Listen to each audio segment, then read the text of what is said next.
We're moving the track cutter this morning to start doing some road daylight work.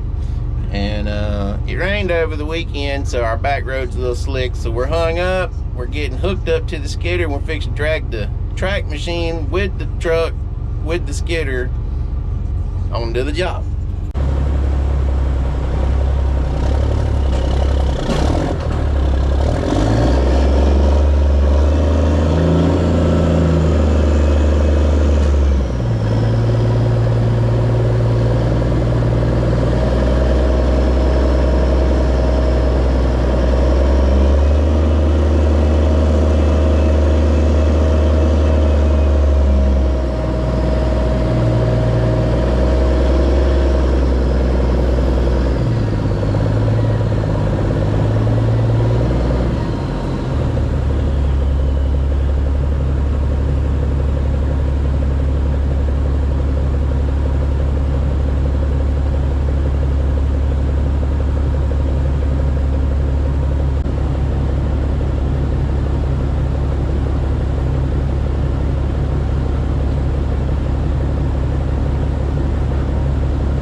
If you're new to logging, you cannot straddle the ruts.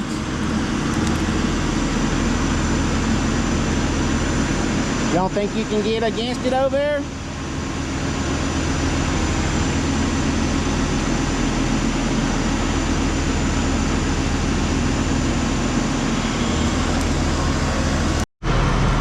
So anyway, we had a driver tried to split the ruts and he slid off in the ditch. So now we're going to use the rubber tire over there to hold against it. Michael's winching on the front.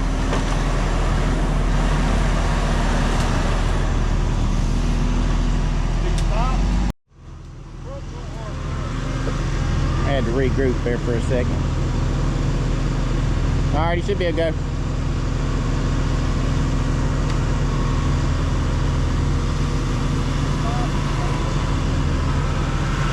He's good.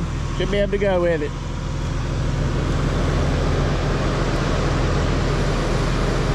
Yeah. Nothing but a thing.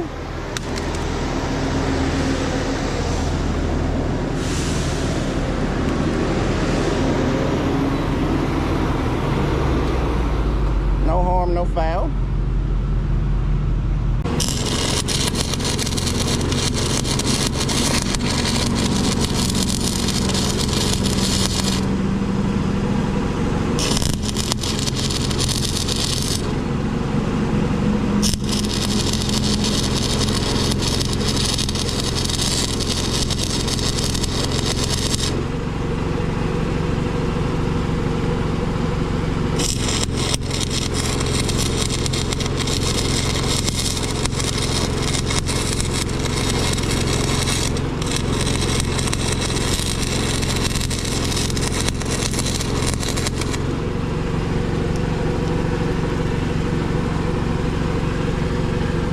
Alright, so what we're doing,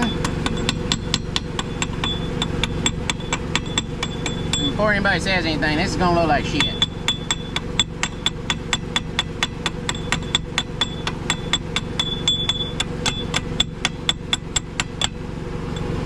My rail, my pin on my rail is walking out, and it's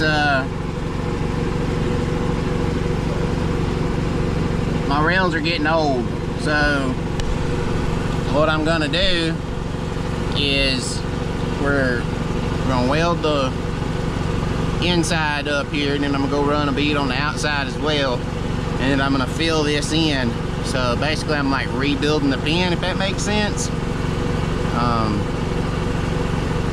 It's not the best case scenario, but when Doggett put my rails back together, they gouged the pins and the links. Instead of replacing the links and making their mess up right, they just done what was cheapest for them. So we're just trying to extend the life of these rails. I'm pretty sure by the end of this summer, for sure going in the next winter, we're probably going to have some more rails. So yeah, we're just trying to get them welded up and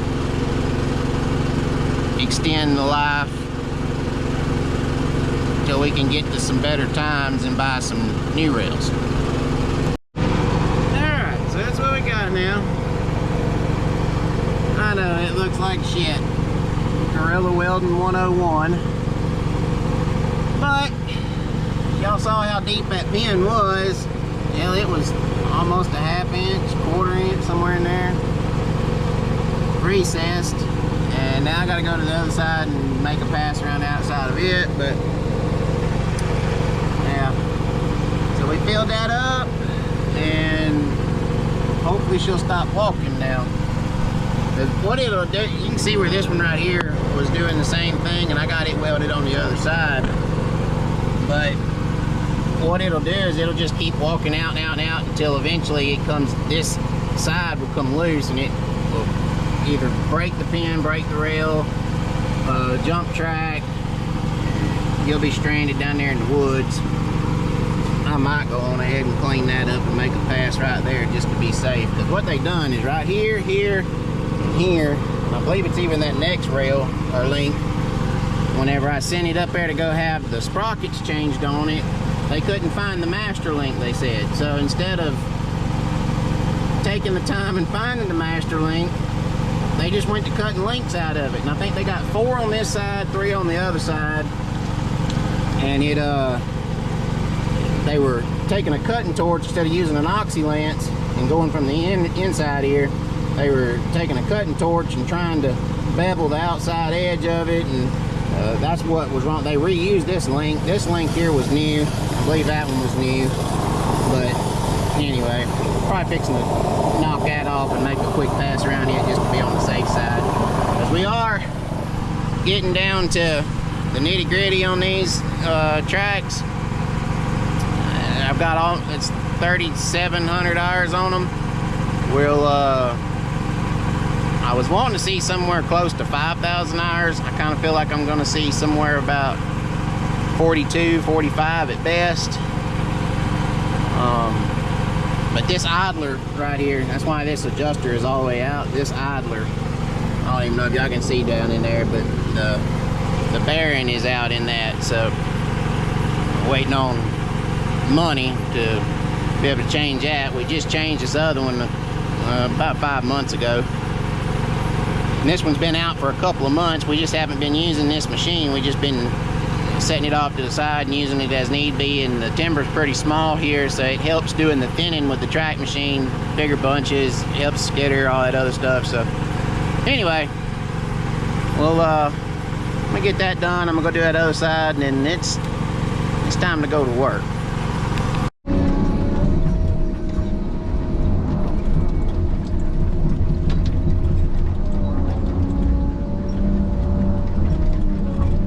We're rolling this trash up in a pile for Skitter Man Michael.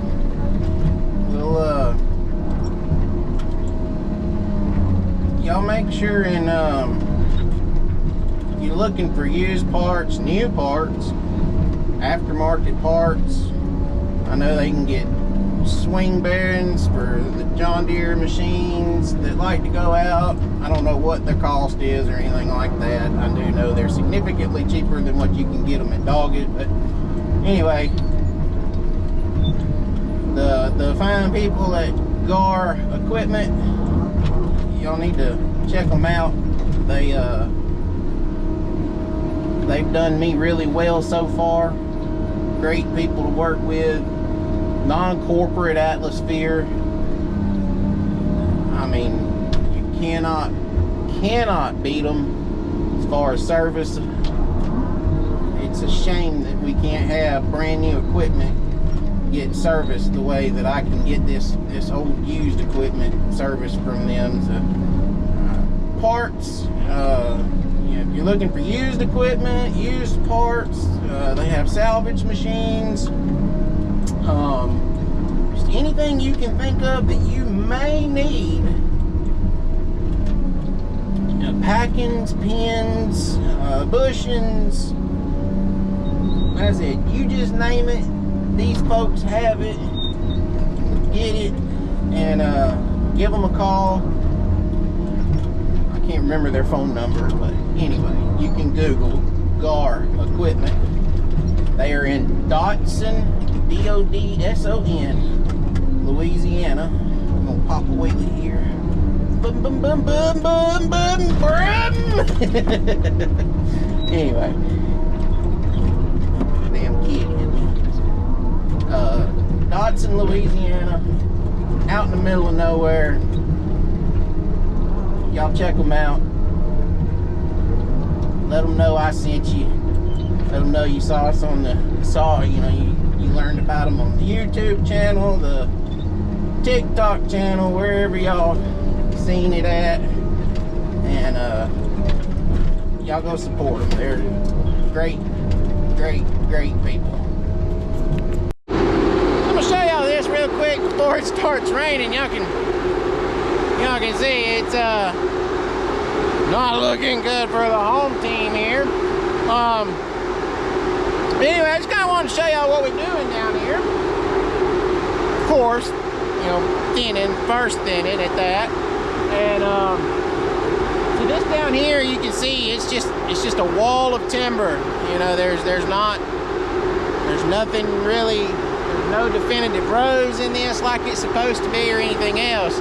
So over yonder, I don't know if y'all can see that opening over there or not through the trees, but that's where there's a big clear cut over there, and that's the north side of this track. In the wintertime, we get our big north winds blowing in down here, and it had a big stand of really old pine trees, and it just kept seeding in and seeding in and seeding in. And then the little seedlings, like you can see these little bitty ones back here behind me, they start trying to come up, and they overtake the stand, and it suppresses even the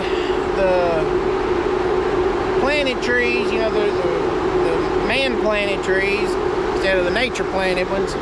It starts suppressing them, and then it starts growing. Like the way it starts doing, you can't see the rows anymore in it. It just becomes very frustrating to work. And like this here probably has 1,000, 1,200 stems an acre, and where we normally are seeing 600, 700 stems an acre.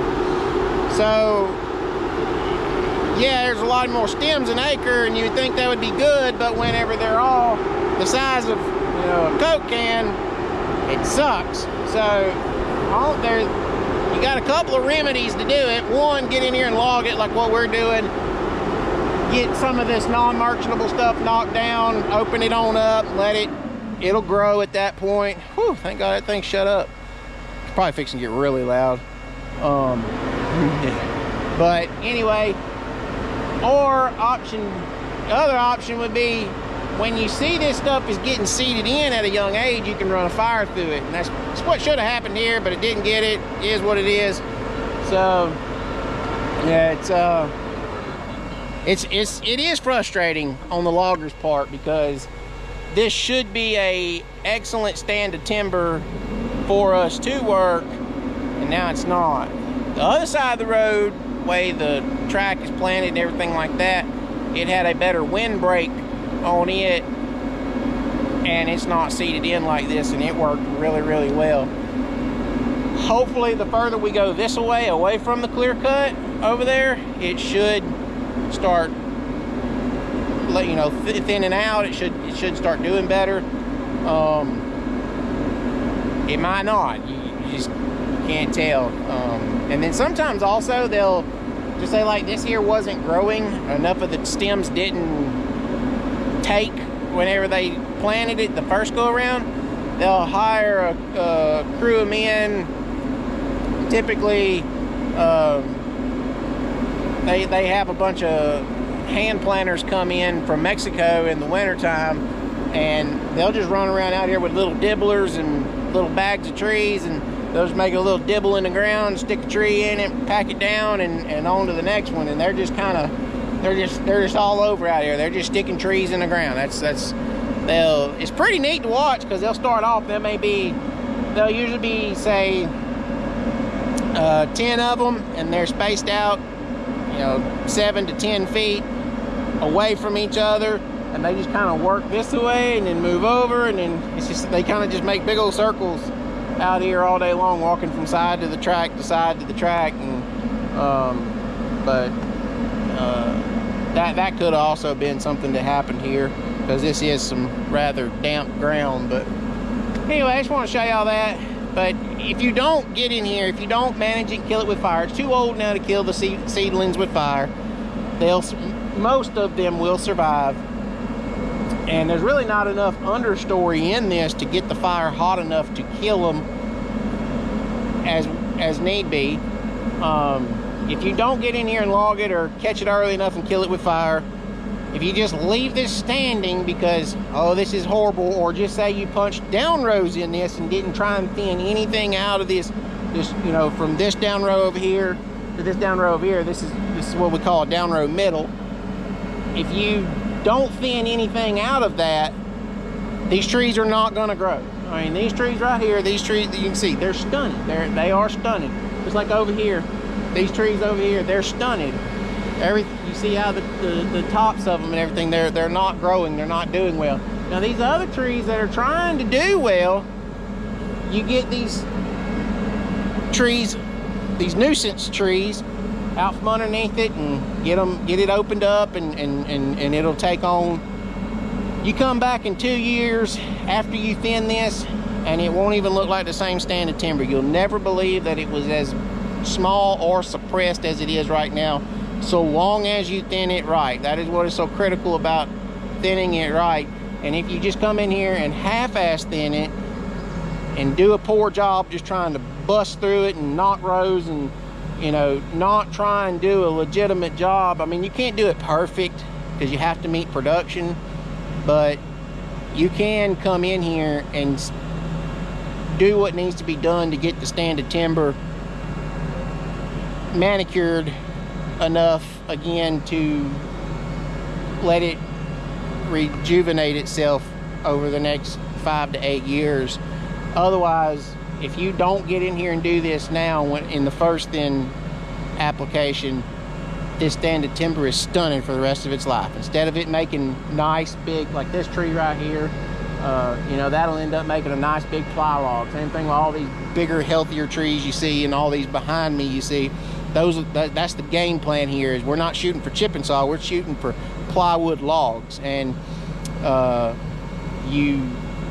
if you don't get in here and get that mess out from underneath it to where it can jump back up, get a breath, and grow some, this stuff will be stunted, and you'll have a solid stand of chip and saw. And in some places that's excellent. That's what they're shooting for. That's the market.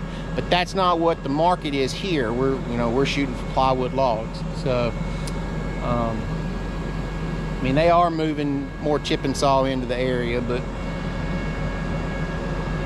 right now our market is still primarily generated towards plywood logs. And if you do not get in here and get the mess done, It sucks, it really does. But usually the crews that will come in and help a company out like this, doing this, you know, they'll take one for the team, usually comes back to help you in more ways than it hurts you at the time that you were cutting this. That's the way I look at it. So I may end up getting raw dogged all my life because I try and be that fiduciary for the company, but so far it seemed to have worked pretty good for me.